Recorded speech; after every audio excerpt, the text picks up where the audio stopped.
ai wannan sallar bana ni ta ban mamaki. Duba baka ganmu, duba duk jikinmu ba mai sabon dinki. Abin mamaki wancan sallar nama dinki. Ga bebi na ma tana kira na mai dinki. Kuma hajiya ta gayin wannan sallar ba wani girki. Wayo Allah na gangi ake bugan a cikina. Tunda ba labari gara in je in sheke kaina. Dama ka ce min wannan sallar za muku waina. To ai ta fasa ma. Wayo Allah na kamar an samun waigi. Wayo Allah na mutu na lalace. Barkar sallah, barkar sallah, mun zo yawon sallah, a ba mu goron sallah. Wannan sallar za mu ci naman sallah. Wannan sallar sai cikinmu ya zama kato. Wala aboki, ne fa wannan sallar ba ni da ko sisi ma. In na tuna yau sallah abun har kunya ma. Nan zaman da nake yi ba ni da ko asima. Ni fa nan da ka ganni zancen da nake ma. Abin da nake ji gara amin duka da itace. In na sha ciki na kayan cikin kamar an sace. Dan tsabar babu abokanai sun ce na zauce.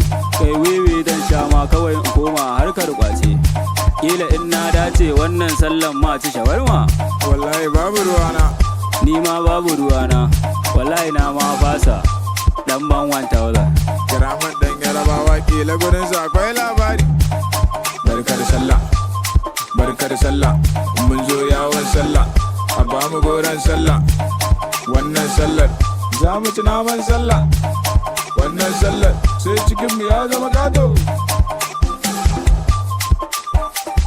Hello don Yarbawa ne muna gida mun dau wanka ne. Za mu je gun maman yabo.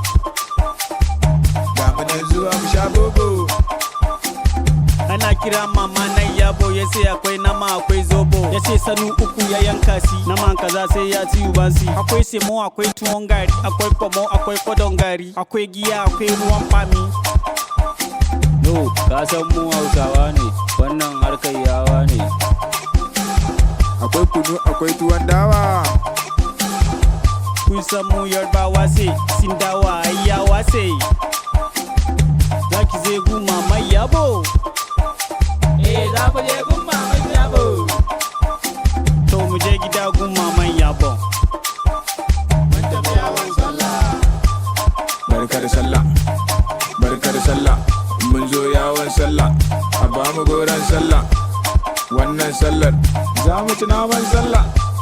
Wannan sallar sai cikinmu ya zama kato.